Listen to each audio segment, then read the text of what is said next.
I'm Vinnie Politan. The subject of my investigation is the disappearance of a nurse and young mother named Mamta Kafle.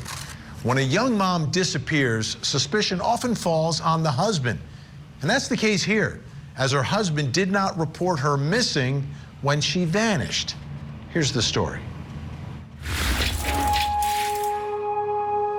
Mamta Kafle came to the United States from her native country of Nepal in 2021. She lived in Manassas Park, Virginia, in a nice home on a nice cul-de-sac, the perfect place to start raising a family with her husband, Naresh Bhatt. Mamta worked as a pediatric nurse at Prince William Medical Center, and in August of 2023, she gave birth to a baby girl, the first child of Mamta and Naresh. Then she went back to work. Early in 2024, there were some reported marital issues for the couple, and Mamta moved out of the house for a short while before returning. Then on August 1st, when Mamta did not report to work and no one could contact her, co-workers asked for a welfare check to be done. Police went to the house, but left after speaking with Naresh. A few days later, Mamta was officially declared as an involuntarily missing person. And now her family, co-workers, and members of the community are still searching and still hoping to find Mamta. So the timeline of this case, the way it evolves, is that police did go to speak to Naresh, and, they didn't do anything. It took a few days for a search to even begin. But eventually, he gets charged. And this happens on August 23rd of 2024. But the charge is just concealment of a dead body based upon the evidence that they uncovered by that point, right? So now you flash forward to December 2nd of 2024. Additional charges now: murder, defilement of a dead human body. Things got very serious, not quickly, but over the course of months. So that brings us to the first question in our investigation in this case. And I think it's an important one with this new development. And that question is, why do prosecutors now believe Naresh murdered Mamta? What has changed over the course of these months? Has new evidence been uncovered? Has something else happened here? Where are we in this case, in this investigation? Let me bring in our guests who are going to help us work through all this. Joining us, our special guest, nurse and former co-worker of Mamta, Holly Worth, is with us. And also joining us, former prosecutor, now criminal defense attorney, Randolph Rice. Thank you both for being here. Holly, let me begin with you. Huge development in the case with the murder charges now. Have things changed? Has there been talk of uncovering new evidence, a new approach to all of this? What have you heard? Yeah, thank you for having me, Vinnie. First of all, as we continue to shine a light on this case, I always appreciate you giving me an avenue to speak up for Mamta. What I can tell you is what was released recently through a press conference with the Manassas Park Police Department when the additional charges were levied against Mr. Bhatt. And the chief has indicated that it really is the DNA evidence that came back that justified them going to the grand jury and asking for these additional elevated charges.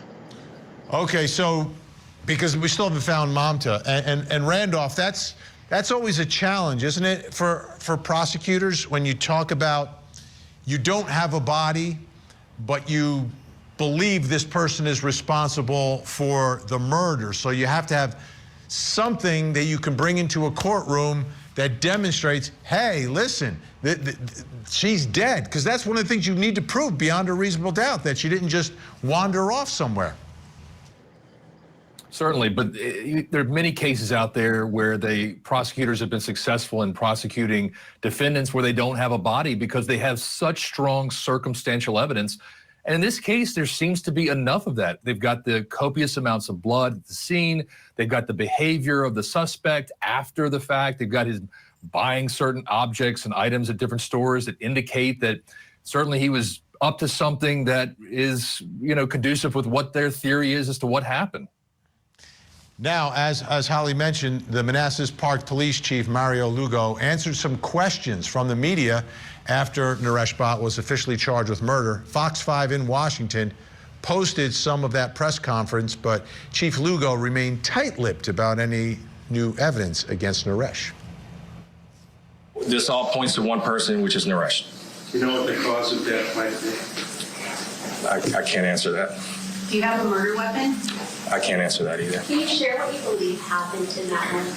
I'd be just speculating what happened. I don't know exactly. I just know that whatever happened in the house, it was murder.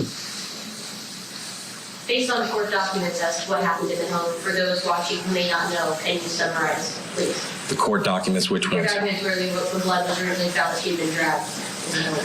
So when we did the search warrant at the house the first time where Naresh was home with the baby, the forensic unit found evidence in there that showed that amount of blood that was in the bedroom that was drugged into the bathroom, and additional blood was located in the bathroom. And today you can confirm that blood is Mamta Kafle Bhatt. Yeah, we confirmed that it is blood, and we confirmed that it belongs to Mamta. And that's extremely significant, right? Getting the blood, matching it up, the DNA from the blood to the victim in this case. Let me ask you, Holly, about Naresh and how he comported himself and how he acted throughout all of this, not just with police, but with so many friends and members of the public who were so concerned about Mamta. I wish I could tell you that he took accountability, but it's just a web of lies. He's a master manipulator. From the minute that the police went to the house for the first wellness check up until today, Mr. Bhatt has taken no accountability for his actions, but also has not helped the family to locate Mamta and bring her home. I haven't had any personal interactions with Mr. Bhatt, but I can tell you what's been conveyed through the body camera footage and colleagues and peers that did visit with him at their home. I think there's very little trust that anybody can put in any words that come out of Mr. Bhatt's mouth. Randolph, let me ask you, for prosecutors, do you think the fact that she's missing, and obviously they believe he's responsible and he would know where she is, that could be part of a negotiated deal here, if there is any deal to give, that, give us the information on exactly where she is and what happened, and maybe you'll get some reduction, maybe the opportunity for parole somewhere down the line? Certainly. I think that the family's going to certainly be able to weigh in on this fact and say, look, we want to know maybe where she is or try to find her, and that's more important than some other type of outcome or a plea deal. But I think prosecutors are going to be taking their time here and laying out exactly how they're going to prosecute this case in their minds. Obviously, they're not releasing a lot of information to the public, but they want to make sure they have all their ducks in a row. So when they get to that table and they need to start negotiating, that they've got the strongest hand to play against this suspect. And Holly, how about the family? Have we heard from Mamta's family? Yes, they were at the press conference. I want to go on the record and tell you these are the kindest, most humble, loving people. They only want justice for Mamta, and they want the best for Mamta's daughter. They are the primary caregivers of Mamta's daughter. They have a tremendous amount of fortitude and resilience that I honestly don't know where it comes from. But they're standing strong in the midst of a tragedy that I don't think any of us imagined at the get-go that it would unfold in such a way. So I give them a lot of credit for being remarkably calm, compassionate, and loving people. I guarantee you, Vinnie, I have acted in ways that are way less professional than this family has. So thank you for asking for them, and just thank you for the public to continue to keep the Kafle family in your thoughts and prayers. And was her mom able to get into the country, or a sibling? Because I know she had some relatives from out of the country, correct? Correct. We can confirm Mamta's mother and brother are both here in the States, and they are caring for the daughter. They're all safe. They're having as much of a stable life that the community can help provide for them. And they're here to fight for as long as it takes to get justice for Mamta. Absolutely. Now, Randolph, prosecutors, they represent the people of the state or the people of the Commonwealth, right? But really, when you're in court, you're there for the victim, right? You're part of that. How do prosecutors help a family like this through this process, especially coming from another country? And you've got, so many stressors on that. How helpful can prosecutors be? Sure. So prosecutors obviously have to have the empathy to deal with the families, but they oftentimes will have a victim advocate that will work hand in hand with the prosecutor. Remember, prosecutors are thinking about strategy and how to make their best case and how to make sure that they get all the evidence out before the judge or the jury. And they're also having to worry about appeasing or making sure the family is informed. And they're also a part of the process as much as they can be. So they've got those victim advocates that are helping out, but they're certainly looking to the family for information as to what do you want to see happen here? How do you feel about this? They take leads from that. But remember, it is the states, the Commonwealth of Virginia, that's prosecuting this ultimately. So they're the ones that have to sort of put their foot down and make sure that the law is enforced. And Holly, do we know Naresh's family? Have they spoken out at all? Have they shown up at any of the court appearances? The simple answer to that is no, they have not. I will kind of piggyback off what the other guest says and really give kudos to the Commonwealth attorneys. I can speak to the strength of having the victim advocate as well as the lead Commonwealth attorneys really reaching out and forging connections with the family. That brings them so much solace during this difficult time. But as far as the Bhatt family, they have not spoken publicly that I'm aware of, nor have they made any court appearances. Okay, big thanks to Randolph Rice. Appreciate it. Holly's going to stay with us. Coming up next, is there a motive for murder? Did she say why she left? Yeah, because we are about to separate, and then the home inspection come here I'm about to sell the home. There are lots of cases that we'd like to look at. This show, Interview with the Killer, is ultimately about justice, and we hold their feet to the fire. You know what you did, right? I killed him. And I prayed to God. That's not really how God works, is it? We have begun in the hopes that the audience likes this show. We'll keep doing it. Interview with a Killer, new season coming in 2025, only on Court TV.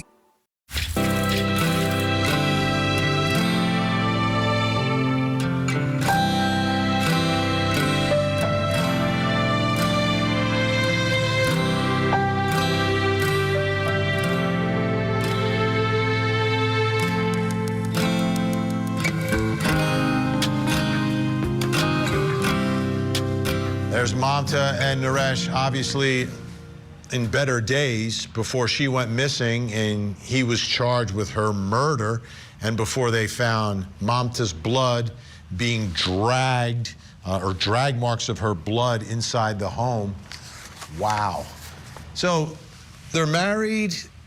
They've got this young child, young daughter is like a year old. Like, what is going on here? Brings us to our next question in our investigation. Is there a motive for murder? Is there something going on here? Is there something that prosecutors can argue was a motive for this murder? Holly Worth is still with us, and joining us now, psychotherapist and CEO of Life Counseling Solutions, Dr. Janie Lacey. Before we start our discussion, I wanted to play this. We had a Nepali-American journalist, Asachi Manali, on the program, and I want to take a listen to what she said about what was going on in this relationship. What Naresh told in my show was their relationship was extraordinarily nice. You know, they don't even argue. And from what I am hearing from all of her friends, childhood friends, even including her husband, Mamta never used to have a gloomy face, they said. Even the husband agreed to that. And she is highly inspirational. She never shares her things with other people because there is kind of stigma to it if other people know about our personal matters. But there are very few people who she has talked to. Today only I found out that she has been talking about the troubled marriage. On June 24, she talked about her troubled marriage with one of her childhood friends. Okay. Holly, how much do we know about what was going on in this relationship that could lead to a potential motive that prosecutors could argue was the motive behind this murder? Well, what we know is what's come out in court and what's been shared from Chief Lugo at the recent press conference. The Commonwealth attorneys went on the record in a previous hearing saying that Mamta was abused, that she was a victim of domestic violence prior to whatever happened in late July, early August. There have been witnesses that have submitted information to the Commonwealth attorneys that have been read into the record that said, no, there was domestic violence events back in February of this year.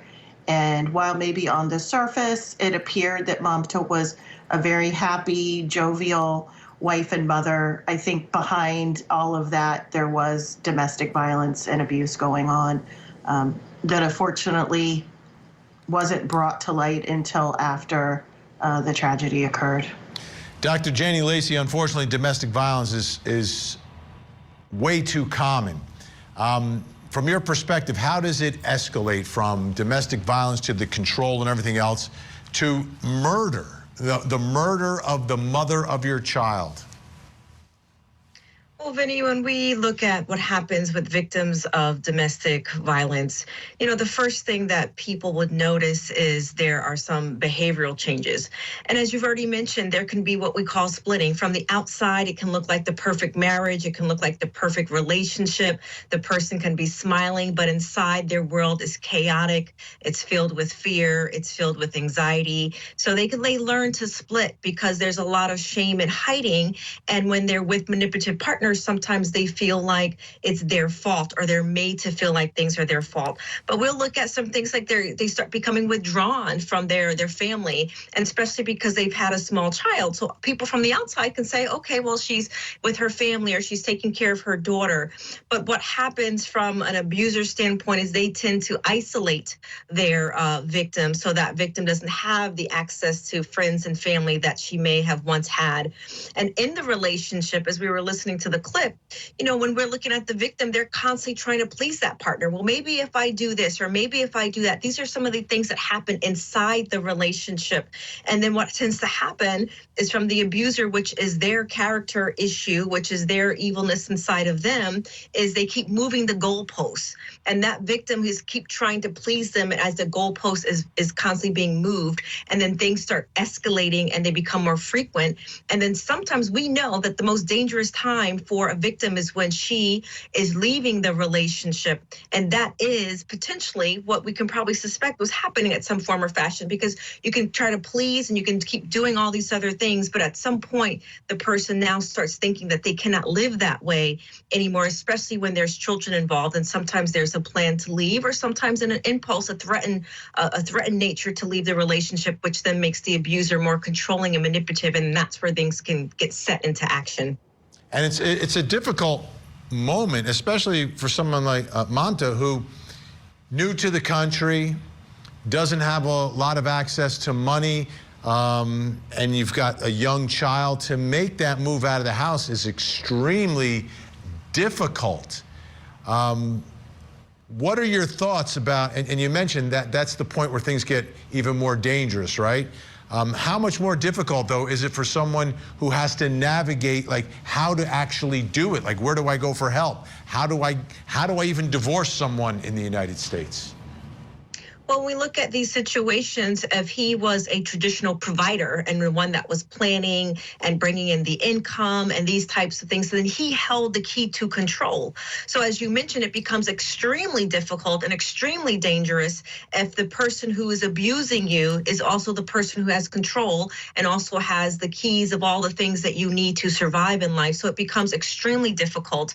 And most people in these situations, especially if they are new and they're isolated and they don't have the lay of the land in the way if someone was born here, then it becomes a little, and especially if we add in the cultural piece, right? So the cultural piece in certain cultures where the loyalty is extreme in the family system, you don't go outside the family. So it'd be very difficult. And, you know, when people now reach out for help, it's usually from a place of desperation when they have no other place or in this particular case, sometimes when kids are involved, that's where we'll see victims will reach out to someone that's extremely close to them, where they start indicating some challenges or problems in the marriage, because that's also their way to see if that person that they're confiding in is actually safe. So we'll see those early behavioral patterns that will happen for a victim who is potentially in this type of situation where they're relying on the person who is abusing them and they're relying on for their basic needs. And Holly, obviously she had friends and great support, people who loved her at work, but she really didn't have family here in the United States. No, she has no family in the United States. You know, she is an educated woman, registered nurse, licensed in the U.S., licensed in Nepal and India. So, was earning money here and very proud of her profession, but really doing it alone with her marital partner, Mr. Bhatt. You know, she came here to build a life with Mr. Bhatt. As we know now, it wasn't the life that she dreamed of, but she certainly was isolated from distance from her family. You know, we know she was in constant contact with her family, you know, on the phone and video calls, but here in the U.S., when we talk about family, you know, her only blood relatives, she had nobody here in the States.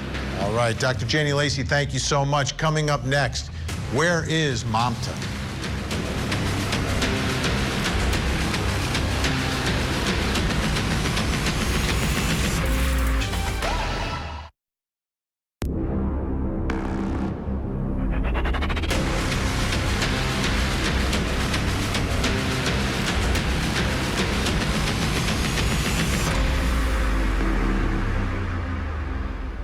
I'm Vinnie Politan. We continue our investigation into the disappearance of a young mother and nurse named Mamta Kafle.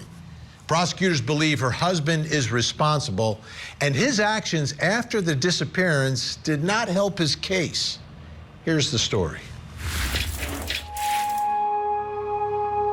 Mamta Kafle came to the United States from Nepal in 2021. She worked as a pediatric nurse and married a man named Naresh Bhatt. They lived on a beautiful, quiet cul-de-sac in Manassas Park, Virginia. In 2023, they welcomed their first child into the world, a beautiful baby girl. But close to a year later, Mamta vanished, missing seemingly without a trace. And now her family, her co-workers, and the community are coming together to help find Mamta. Meanwhile, her husband was first arrested and charged with concealing a dead body after several conversations with police and a search of his home. And now he's been indicted for her murder, even though Mamta has not been found. Really a major development in the case, now charging Naresh Bhatt with the murder of Mamta. And, you know, this case started as we're looking for someone who's missing, and investigators don't really know what's going on. But once they searched that house, they found the blood. They put two and two together pretty quickly and now have charged him with the murder. I want you to take a look at this from the Prince William Times report. Talks about the indictment. The direct indictment for felony murder accuses Naresh Bhatt of willfully, deliberately, and with premeditation murdering Mamta Kafle Bhatt between July 29th and August 2nd. So you see there's a little bit of a window of time there. July 29th to 2nd. Now they believe it's the 29th or 30th, I believe, is when they believe the murder took place. But you've got that window of time before the search ever starts. So there's time for Naresh, if he's responsible for this murder, to get rid of Mamta's body, to dispose of her remains, which brings us to the next question in our investigation, which is, where is Mamta? I'm sure her family would like her to rest in peace. They would like to find her remains. I'm sure investigators and prosecutors would like to as well. Joining me to help figure this out, special guest, nurse and former co-worker of Mamta, Holly Worth, and former homicide detective, host of The Interview Room with Chris McDonough. Chris McDonough is with us. Thank you both. How important, how difficult, Chris, is it to track down a missing body when someone has had days before the search even begins? You know, Vinny, it's a very difficult task, just from the get-go. Number one, you may have, obviously, in the house evidence of a crime, and then when you start processing through that, you try to establish, okay, we have evidence of a crime, but at the same time, do we have enough evidence that says that somebody was killed in this house? And that usually goes through, blood stain, blood pattern analysis, that type of problem, right? And then from there, you want to do what we would call a suspectology and a victimology. And you want to start looking around at your local CCTVs, doorbells. You want to look at the digital footprint of the suspect. You want to see if he's got any credit card transactions in relationship to, was he buying materials that could later be attached to the crime. So it's a very difficult task. It's very time consuming, but it can be done. Holly Worth, have there been more searches? How extensive have the searches been? What sort of areas are we talking about?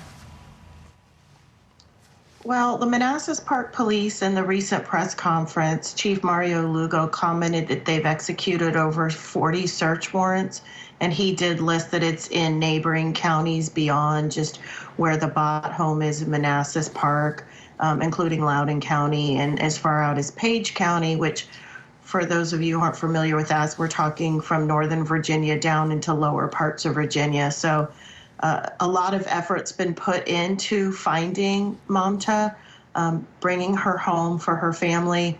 And, I can't imagine the hours that has been put in by detectives to look in any crook and cranny where they think that Mr. Bhatt may have gone in those crucial days. Let's take a look at this from the Prince William Times report. During previous court hearings, prosecutors presented evidence collected from cell phone data, video cameras, GPS data from his Tesla, and license plate readers that they said indicated Naresh Bhatt allegedly traveled to a dumpster in Manassas outside his babysitter's apartment and a trash compactor at an apartment complex in Falls Church to discard items contained in large trash bags. Bhatt was seen on video on July 30th discarding items in numerous dumpsters and trash compactors, said Sarah Sami, a prosecutor with the Prince William County Commonwealth's Attorney's Office, during a court hearing on September 20th. So let's take a look at a map so we just have a better idea of the areas we're talking about here. And we begin in Manassas Park, Virginia, and that's where they lived in that cul-de-sac. That's where their home was. As we take a look at the home located there. And then you've got the city of Manassas, Virginia. Now, this is allegedly where, again, Naresh Bhatt traveled to a dumpster outside of the babysitter's apartment. So that's nearby Manassas Park, but different city. Then Falls Church, Virginia. This is where the trash compactor is at an apartment complex that they also believe he was. And then we've got Loudoun County, as mentioned by Holly, last known location where Mamta's phone was pinging. Naresh told police he was in Loudoun County at a cafe near the location of the ping.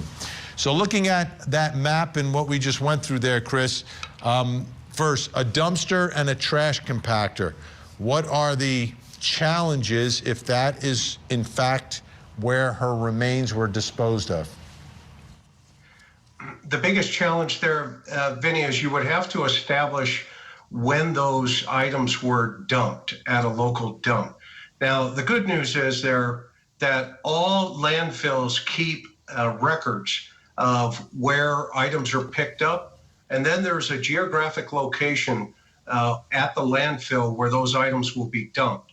The challenge with that is they're very labor intensive to go back to those locations, because you literally have to, with a rake, sift through all of those items, looking, for some evidence of a crime. Unfortunately, if she was dismembered, you would use cadaver dogs in that situation at the landfill. I remember the case of Quentin Simon in Georgia, the massive search, and they were able to find remains. This case, there's also a trash compactor, though, Chris. That's the part that really scares me. Yeah, no, you're 100% right, Vinny. I mean, that is a very difficult task to try to locate those remains if that type of item is utilized, for sure. And Holly, when she first went missing, there were community searches, right? Because we looked at the map, there's woods everywhere. You talk about that part of the country. There is sort of an unlimited number of places where this could be done if it wasn't the dumpster, if it wasn't the trash compactor. I see nothing but green there. Yeah, we live in a beautiful area in Northern Virginia, and we're blessed with many, many trees. There's woods and parks all surrounding the Bhatt home and the entire region that they're showing on the map. So, making the physical search, if she's not disposed of in the way that the other guest talks about, just the ground search within a forested area alone is problematic. I have faith, though. These investigators, if anybody can find Mamta, I know that the Manassas Park Police and the surrounding municipalities have not given up, and they want to bring her home to us. Oh, absolutely. Absolutely. Okay, still to come. What is Naresh's side of the story? She left and then she said she's gonna go either New York or Texas, and then she left, she had the phone and then she destroyed that phone and then she left. There are lots of cases that we'd like to look at. This show, Interview with the Killer, is ultimately about justice, and we hold their feet to the fire. You know what you did, right? I killed him. And I prayed to God. That's not really how God works, is it? We have begun in the hopes that the audience likes this show. We'll keep doing it. Interview with a Killer. New season coming in 2025. Only on Court TV.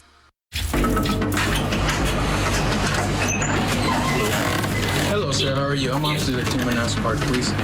We're looking for Miss Mamta Kafle. There you see him, Naresh Bhatt. This is really when the case and the investigation began, that first time going to the house, and you've got Naresh Bhatt speaking with officers. Now, after announcing that Naresh Bhatt had been charged with murder, a reporter asked the Manassas Park Police Chief if Naresh was cooperating with investigators. Fox 5 Washington posted that part of the press conference on YouTube. Has Naresh told us? No, Naresh has lawyers. We have not talked to Naresh. Okay, but as we saw in the body camera video previously, he did speak before, which brings us to our next question in our investigation, which is,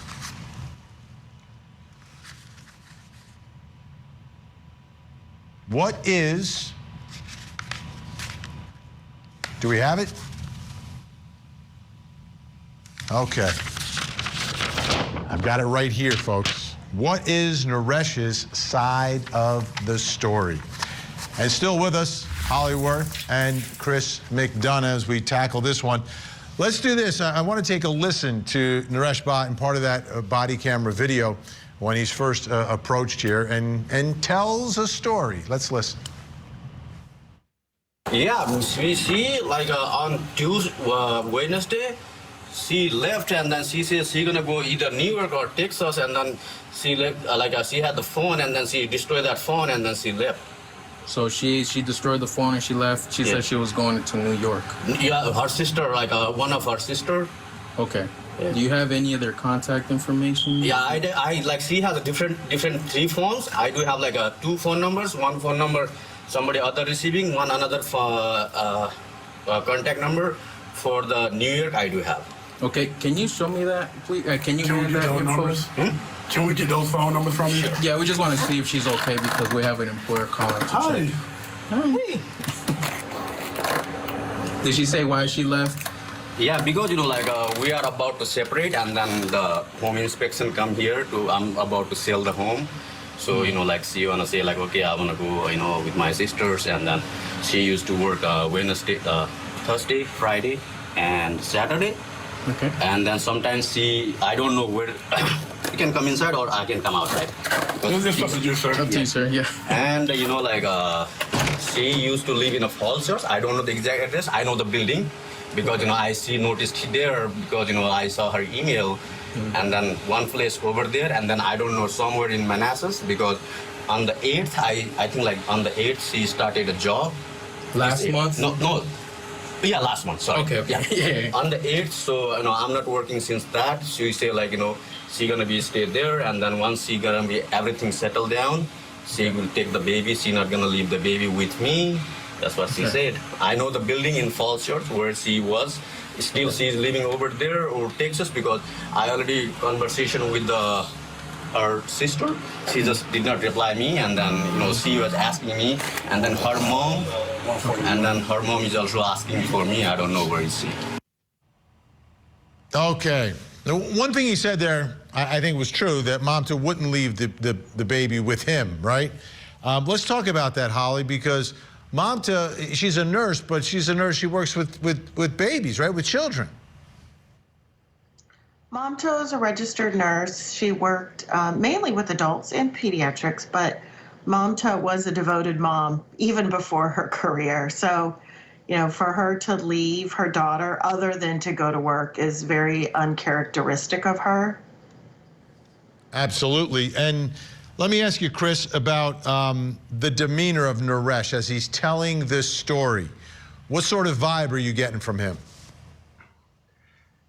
Hey, Vinny, what I'm sensing here from this guy right off the get-go is he's got all the answers, and he's as a homicide guy, the great piece of evidence that you have right from the get-go is this body camera, because he's given you a baseline as to how he may be telling stories. And if you have any time after this first contact before his arrest and he lawyers up, this is the kind of guy you want to go at him with very small, simple inconsistencies, because these guys really quickly start to dig themselves into a situation they can't get out of very fast.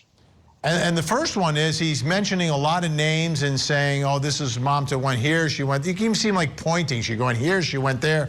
That is stuff that you can easily follow up on and verify or prove false. Yeah, absolutely. And when you go back for the first search warrant, you can pull the old Columbo. Hey, I have one more question, and it's just a simple question, and whatever that question would have been. That's the kind of situation you want to put this guy into. Now, Holly, there were obviously some issues, right? We believe she's a victim of domestic violence. She's trying to get out, and she may have actually left at one point for a short while. Yes, it has been reported that in February, Mamta did leave the home and did live in Falls Church, a surrounding community, for a short period of time, and then decided to return back to the Bhatt home in Manassas Park. So, Chris, as you are checking out his story, right, because there's going to be a story here, and I think you get to trial, the story's going to be, well, we don't know where she is. She left. She left before. They'll focus a lot on that first time that she allegedly left, and they'll try to establish that she did it again. So what are the things that you have to do as an investigator to make sure that the jury doesn't buy it, that you can disprove it? How do you go about it? How much time do you spend on not just proving the murder, but disproving that she walked away? Yeah, that's a great question. And so what you want to do, again, you want to take all of these little small inconsistencies and just start piling as many as you can get together. You want to go back into her life. You want to get back into her cell phone, back to if she's making contact with other friends, family, outside of this environment of control, which the doc talked about on the last segment. So you want to kind of break that down. And then, as you know, Vinnie, you've done this so many times, put that in front of the jury that says, hey, wait a minute, this is a dedicated wife and mother who was supposed to go to work. Her child's at home. She just didn't walk away, and here are the reasons why. And Holly, my guess is there'll be a whole bunch of folks who worked with her who could testify about that. The fact that she worked, she took pride in what she did at work. She loved what she did. And it's the type of profession that it's not like you just go into a job. It's a calling, for goodness sake. Yeah, thank you for showing that picture on the screen. I'm proud to say I'm a former coworker of Mamta. I'm a registered nurse, and you can see fellow nursing colleagues us standing together for our sister in nursing. And yes, I would expect that there would be quite a bit of witness testimony of people standing and saying this is not what Mamta would do. This is not her personality that we saw. She was proud of her profession. She showed up for work. She enjoyed making a difference for her patients. I think the flip side of this, and I don't mean to stray off this question, is Mamta didn't leave if her blood is dragged across the house. There is physical evidence that's also going to corroborate the witness testimony that while this is uncharacteristic of her behavior, there is physical evidence that backs up the charges that Mr. Bhatt has been indicted for, and that includes the body cam footage, the inconsistencies, but also the evidence of blood in the home indicates that this beautiful woman did not leave on her own volition, unfortunately. And Chris, the other part of disproving the defense theory, trying to erase any potential reasonable doubt, proof of life. Like, there's no proof of life. We covered a story involving a man who faked his own death, and they found things like moving money around, and then they tracked him down. There's nothing here. There's absolutely nothing. Yeah, and that's where that physical evidence that was just discussed is going to play a huge role here. Remember, the human body averages, about 10.5, pints of blood. So if they find, an abundant amount of blood, which the ME can do, by bringing a blood spatter expert in there and say, look, proof of life, there's more here in this house. That, by the way, belongs to her. That would, reasonably keep her alive. Absolutely. Chris McDonough, host of The Interview Room with Chris McDonough, former homicide detective. Thank you so much. And Holly Worth, former coworker of Mamta, also a registered nurse. Thank you for being a registered nurse. We love our nurses. Thank you so much for telling the story of Mamta.